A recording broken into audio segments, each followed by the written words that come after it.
fún mi ńjọ́ mẹ́ta. Bí nǹkan bá ẹ ṣe mí tó sọmọ àbí tó ṣèyàwó. Èmi fún ara mi ni wọ́n jẹ̀lú mi.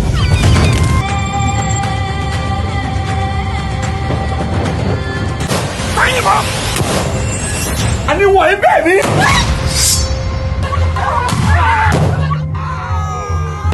Jáde kò gbé lọ́mọdún Odunlade! Tó bá jẹ́ bàbá rẹ ló bí ọ. Wọ́n ń ṣe gbákejì òrìṣà.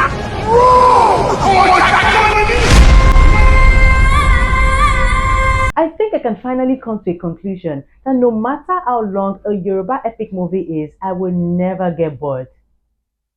Or is it too early to call it? One thing I can tell you for sure is I think that I enjoyed Orisa the movie. So many high points and definitely so many things to talk about, and I know that you can't wait to hear my thoughts as I share with you all that I think, all that I saw, and why I think this movie should probably be given a thumbs up at the end of it all. I must definitely say that Nollywood has done it again. Well, the second epic movie I will carry my two legs to see in the cinema. There is definitely a trend and I am totally here for it. Guys, let's get to the review of the movie Orisa.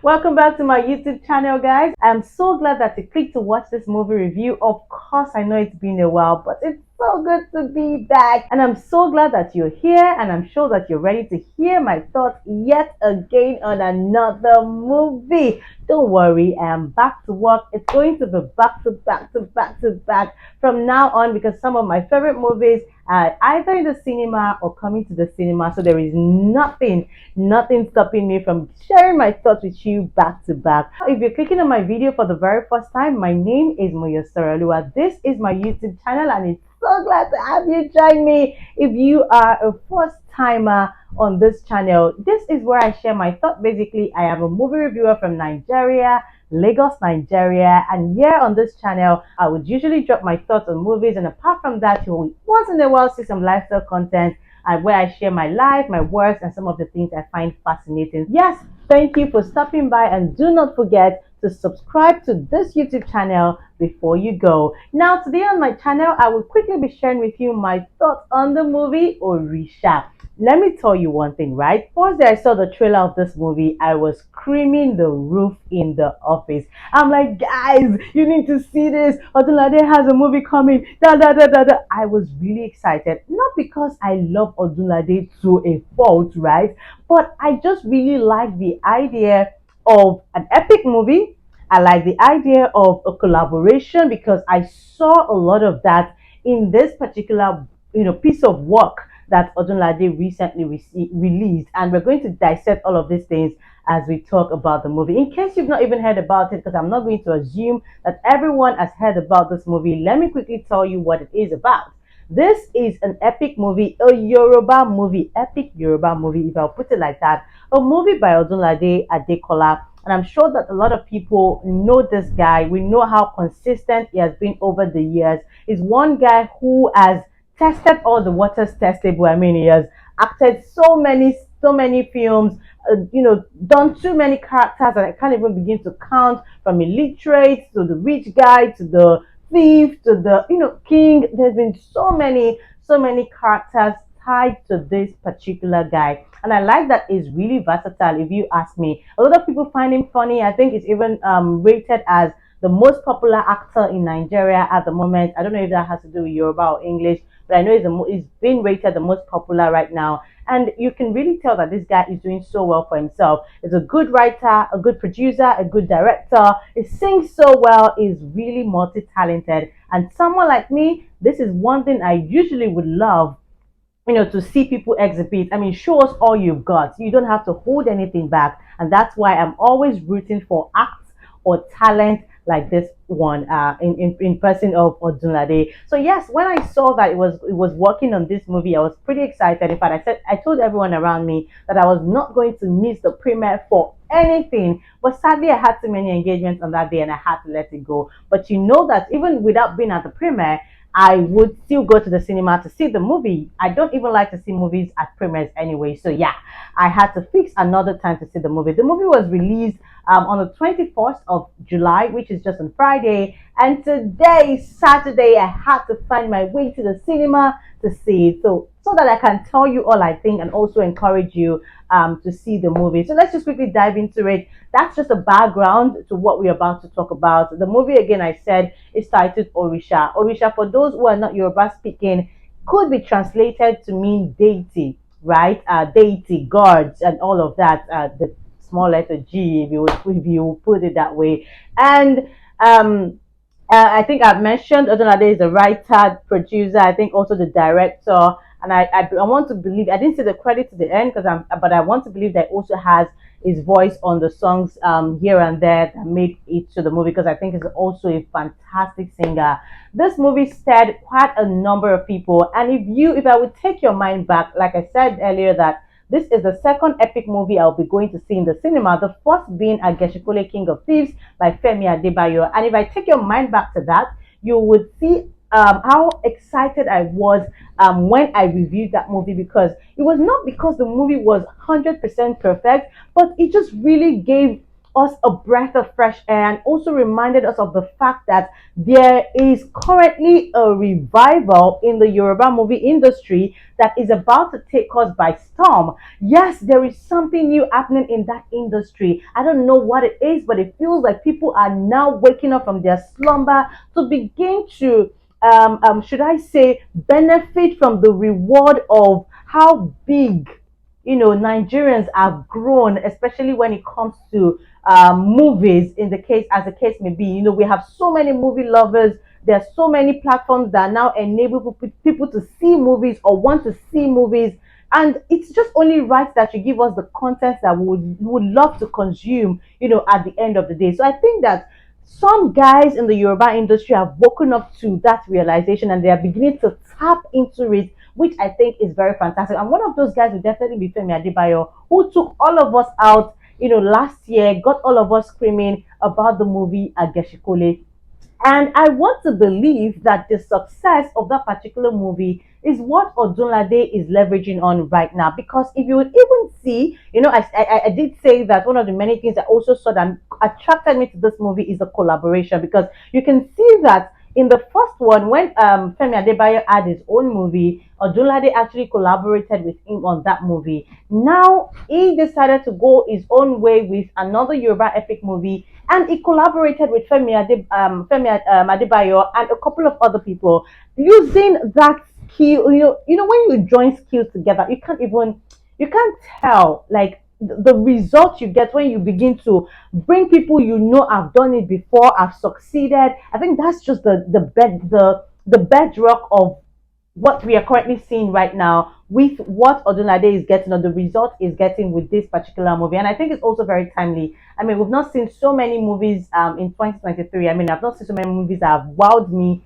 in 2023. So I know usually that movies would pick up mid-year to the end of the year, and we're beginning to see that happen. And I think that this is really timely because it just stationed it in the middle of the year where a lot of people are beginning to feel starved when it comes to movies, and it just really came out as, yeah, let's go, let's do this. So yeah, having said that, you probably would have an idea of those that featured in this movie or that worked with Odunlade in this movie. When I say work, I mean that people who acted in the movie, because I mean they worked with him. That's why it is a movie at the end of the day. So we have Femi Adebayo, Muyiwa, Ademola, Shaffy, Bello, Jide, Kosoko, Dele Odule, all the faces you would always imagine in the Yoruba movie from way back are also in this movie. And I know that was one of the things I enjoyed about Ageshikoli as well, where I screamed about the fact that it probably made some old legendary Nollywood, Yoruba Nollywood actors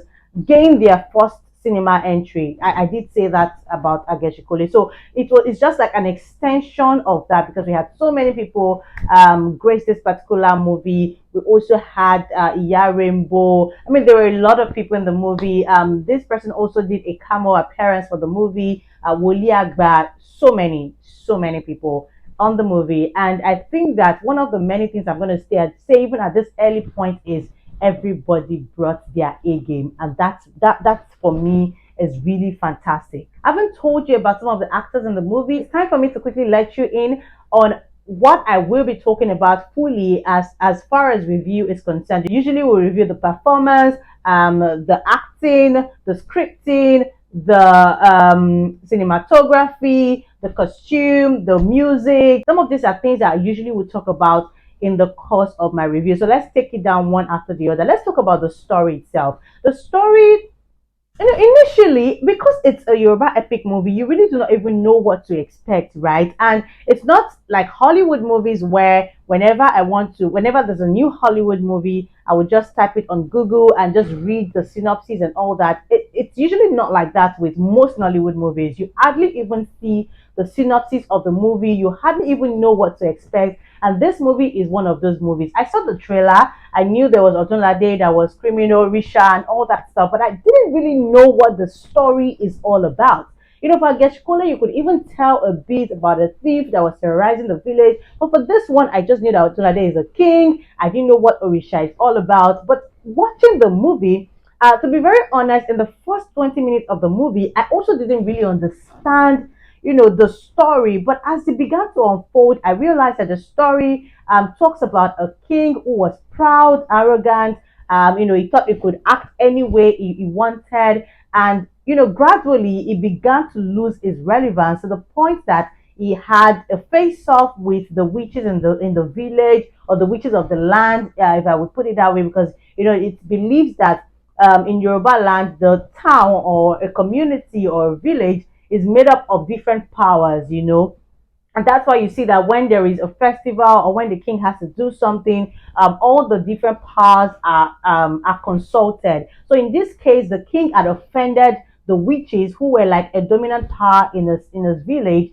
and they decided to deal with him because of his arrogance, because of his misdeeds, and all of those things. And it was that particular line or narrative that were introduced to at the early stage of the movie. The witches wanted to deal with him. They kind of hit him with insanity, and then that was how the story began to unfold. So at the end of the day, we got to meet his family, we got to meet his associates, we got to know some details about why some things were happening, and some of the characters that were introduced to us, like Muyiwa Ademola, who was the Balogun, the warrior, as well as Komo, who was the role was played by Femi Adebayo. Komo in Yoruba, in English, would mean kidnapper, or yeah, kidnapper. And so we're exposed to some of these characters eventually, and believe me, the story eventually came together nicely. However, at the early stage, I had a lot of questions. Like, okay, so what's going on? Why is he insane? Okay, we started some of his misdeeds were being reviewed. Then we saw how Muyiwa was arrogant or insultive, or didn't really care about his insanity when other villagers or other people in the village were very concerned about the king's state of mind. And then we're introduced to Femi Adebayo, and then we didn't really know the relationship between them until there was a statement at some point where Femi Adebayo Komo did say that three of them understood the secrets in their middle, as the case may be. And that was when they started to show us why Femi was acting the way he was acting, why Muyiwa was acting the way he was acting, how Muyiwa met his end, and all of those things. So it came out together nicely eventually. But the truth is, at the early stage, there were too many things happening that got me asking a lot of questions. But however, some of the things that made up for those times I didn't really understand the story in entirety was, one, the dialogue. Good. It was good. I mean, I could watch Odunlade all day, and that's why I said that. I think that when it comes to epic movies, I mean, good epic movies, I really do not care about the duration. I don't get tired. I don't get bored as long as you're having good conversation, good jobs here and there, proverbs here and there. There's always something to learn. There's always something to look forward to with every scene. And the epic movies are always mostly energetic. There's shooting here, there's incantation here. There's somebody doing something and they're just oozing out all that energy, and you're just enjoying every bit of it until when we land where we want to land. I think that's the case with a lot of epic movies, or the recent epic movies we are beginning to see. And that's why usually I almost never get tired of watching epic movies these days, at least with these new ones, right? So that was what made up for the drag in the story at the early stage. And I just really felt like, okay, so this is where you guys are taking us to, which at the end of it somehow made a lot of sense to me. So yes, the dialogue worked.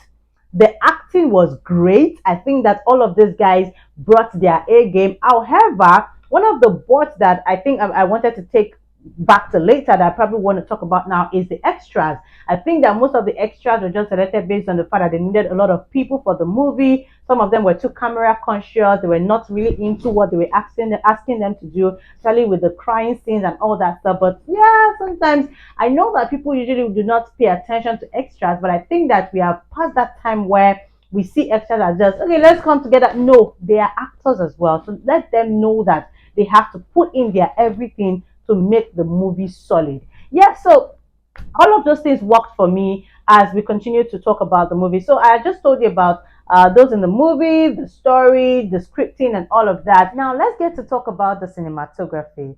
Believe me when I say that the cinematography was fairly good. I think that the movie was really clean, like very, very clean. I liked the lighting, I liked the direction, I liked some very interesting shots that I saw, and I felt like they were really creative. I liked the shots where I saw the creativity, I saw the effort, and I think E for effort, right? But I also like the lighting. When you're shooting an epic movie, it's easy to fail and it's also easy to succeed. It's just in between. I don't even know how to explain this. Maybe because I am also into filmmaking and I've had first time experience and I kind of have an idea of how some of these things work. But I felt like the lighting was doing what it was supposed to do. It wasn't too much. I enjoyed seeing how they were putting everything together.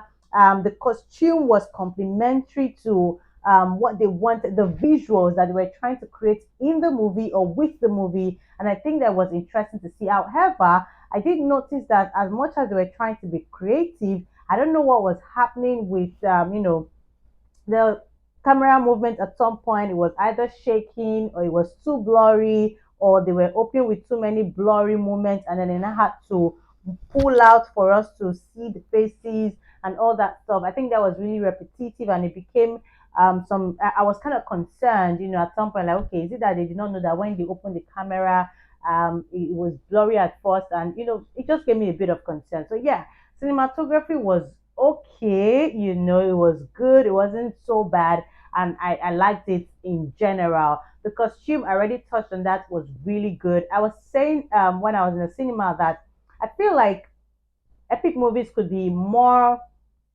should I say expensive to make in line with costumes, because you have to get it right. If you do not get it right, I don't know. Is either you get it or you don't get it.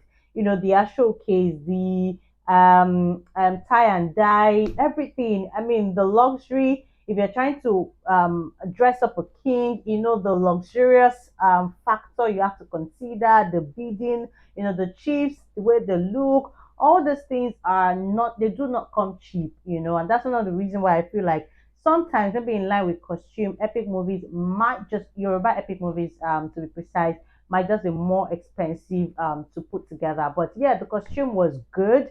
They didn't give us by the way put together costume. No, everything was matching well. It was giving class, it was giving culture, and I really enjoyed it. But however, in line with costume, or should I say makeup and artistry, I saw a bit of flaw with the tribal marks. I don't know what it is. I don't know why we are not getting the tribal marks as we ought to in 2023. I want to believe that costumiers or makeup and all that. I want to believe that they should have advanced to the level where if you're drawing the tribal mark on the person in a movie, it should look so real, like the person actually has a tribal mark. I shouldn't be seeing it as though, oh yeah, they had to draw a mark for him for the movie. Nah, let me believe it. So the tribal marks were not believable. Nah, at all. They were not. It just really, it was so obvious that they drew those things. And when you say tribal marks, I know that we draw tribal marks even on people who have tribal marks. But there is a look you would see on a person that has a tribal mark, because the wound from the drawing heals over time, and it just really gives a sleek finish on the face, like it's the person, if like it is follow come hair, that kind of thing. So the tribal marks in this movie wasn't giving follow come. Okay, and I felt like they could have done better in that line. Away from that, let's talk about storytelling for a bit and the use of elements in telling the story. One of the many elements that became very repetitive in the course of the movie is flashbacks. And for a moment, it was so difficult to differentiate between the present day and flashback. At a point, I was so confused because while the king was exhibiting his insanity, we were having flashbacks of times when he was younger and he was doing the same, when when a man is insane, even in the present day, in the world today, the the the acts that the person would show is always in line with something that the person used to do when they were normal, if you understand what I'm saying, right? So the king's insanity, or the things he exhibited while he was insane, are things he would usually do out of anger when he was normal. So he would usually, want to kill someone with a cutlass and all that stuff. And these are things he was doing even as a young boy before he became a king. And his mother, at that time of his anger and everything, would have to eulogize him for him to, just let go and whatever. So it was that particular act that that was his misdeed as a sane man, that he was exhibiting as an insane man. I hope you get what I'm saying. So we had those clash of the original times with his mother and the times it was exhibiting the same thing as an insane man. It was all clashing, and we didn't even know it was flashback until. So if you're not following the story, basically what I'm saying is, if you're not following the story, you might really lose out on the fact that you're watching a flashback at a particular time. Even at the time the business transaction, so to say, between Femi Adebayo, Odunlade, and Ademuyiwa Authentic was shown to us in flashbacks. It didn't even feel like flashback because we just went from this point to that point. They didn't directly differentiate between what is present and what is a flashback. So I think the use of flashback, as repetitive as it was in the movie, was not perfectly distinguished, and it just kind of takes away from the feel. You're taking me on a journey. Don't throw me in and out of that journey. So it felt like I was being thrown in and out of the journey, and that kind of takes away from the entire experience of the movie. So the use of flashback, yeah, it was just in and out. I didn't really enjoy that particular element in the storytelling. Another element that I'm not sure, I was just asking myself a question. If this particular element of storytelling is taken away from this movie, would I still enjoy the movie? And that's the narration that was done by Yinka Kodri. I think it was good. And it also, like I said, there was a lot that Odunlade kind of took away from Ageshikole, because if you remember in Ageshikole, we also had a narrator in Shegu and Reason, right? And this time we have a narrator in Yinka Kodri. I don't know if it's the narrator. Well, I feel like he did a good job. There was nothing else he could have done. But I was just really thinking, is that necessary? Because it became a repetitive use of elements, in the sense that I feel like you're taking too much away from a movie that succeeded. You could have tried out your own stuff. However, the narration was good. The narration kind of added to us understanding their wrong use of flashbacks. Yeah, if I'll put it that way. So the narration wasn't bad, but I was just questioning myself, if this wasn't there, would I have still enjoyed the movie? Maybe, maybe not. So yeah, narration was just in between, and I think that one of the reasons I also enjoyed the narration is the fact that it wasn't clashing with the present. I feel like their sound was really good. Yeah, I think the sound was really good. Good in the sense that we had three different sound laid over at different times sometimes, and nothing was clashing.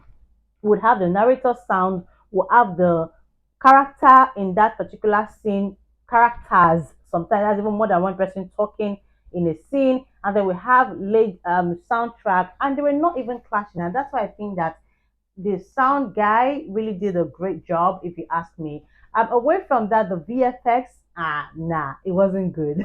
I'm not even going to lie. I don't know if that particular VFX thing was an afterthought or whatever, but it wasn't that good. Especially for a movie, they were using a lot of birds to represent the witches and all of that. The VFX, it could have been better. Yeah. Unlike the VFX we saw in Ageshikole, which I think was fairly good, this was just below average for me. So yeah, the VFX, let's not go there. And finally, let's talk about the soundtrack. The soundtrack were really good. I feel like they were fit for purpose. Of course, I maybe thought I wanted more, at some point. But yeah, generally the soundtrack was fit for purpose, and I think that it blended so well with the entire sound of the movie. I think that's one thing I noticed, and I really wanted to give them kudos for. We have talked about almost everything I would usually talk about when I review a movie, but one thing I always end with is what is the essence of this story? What is the essence of this movie? And one of the many things that we'll take home after seeing this movie is that pride goes before a fall. And that's one of the many things the narrator ended with when this movie ended. And it just really showed us that after all the things the king had done, his misgivings, treating people anyhow, being proud, declaring himself as Orisha, because in Yoruba land, we call the king Igbakeji Orisha. That's the second in command to the gods, or the second in line to the gods, and not the god, right? So it's supposed to be the second in line under the knowledge of the fact that the gods are higher than him. But in this case, because of the pride, the power, drunkenness, and all of that, he declared himself as the god. And that was what angered the power to be and made them, want to deal with him. And we saw that at the end of the day, even when he came to the realization of his misdeeds and he went to seek for help to conquer his enemy, at that time it came with a price. And the price that was that he lost functionality of his body. And because at that point the chiefs could not take it anymore. You've made us they saw him as a king who had made them go through too many things, and they're like, see, at this point, you don't help us conquer our enemy, but we cannot deal with a king that does not have his body functional. We have to dethrone you. But because he could not deal with that shame of being dethroned, he took his own life, and that was how it ended. And that's why the narrator didn't remind us all that, see, this is what pride can do to a person. It can bring your fall so fast, and this is something you just have to avoid in your journey of life, especially when you reach success or when you reach the peak of your life. So yeah, it was good in that sense that we were able to wrap it up so nicely to take home a lesson of that status, or that height, or that magnitude. So yeah, I really enjoyed it in that line. And I would usually enjoy that a movie has something for me. I don't want to just go in there, laugh, do all those things, and I don't have something to take home. Apart from the fact that every line Odunlade was really hilarious, I think that was just an icing on the cake, perfect icing on the cake for me to take home and reflect on. And it was just really good in that line. So generally, the movie was a good watch. It was really interesting. I like the humor. I like that there was always just something to laugh about. Odunlade is a funny person. All the characters came in with their fun parts. It was watching Dele Odule, you can tell that even just by rolling his eyes, I'm already laughing. The dialogue was good. Jide Kosoko has this thing he does with his mouth. It was just really nice to see. Shaffy Bello came with a class. The energy was really in sync. Femi Adebayo was with the boss power and funny character.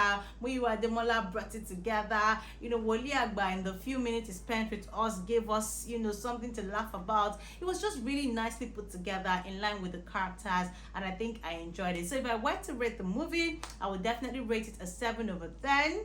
7/10. I think it's good enough. The remaining 3 I'm deducting for the VFX and some of the other loose ends that I noticed in the course of the movie. So yes, tell me, would you see this movie? If you have seen it, what do you think? Is my rating accurate? Are some of the things I pointed out accurate? Just let me know. Tell me in the comment section down below. And if you've not seen it, would you see it after watching my review? Also let me know in the comment section down below. And yes, interested to also see that they are already working on something that would blow our mind yet again, in line with Yoruba epic movie. Jagun Jagun by Femi Adebayo that also has Odunlade in it. I like their bromance, by the way. It's coming out to Netflix in August. I can't wait. I'm doing my countdown already. I saw the trailer. I think it's beautiful. And when it does come out, we are going to be gisting about it here on this channel. Guys, that's about it right now. Remember to like, subscribe, and always come back for my content. And do not forget to leave a comment in the section down below, and let's continue this conversation right there. My name is Muyiwa. Till next time when I come your way with another review. Goodbye.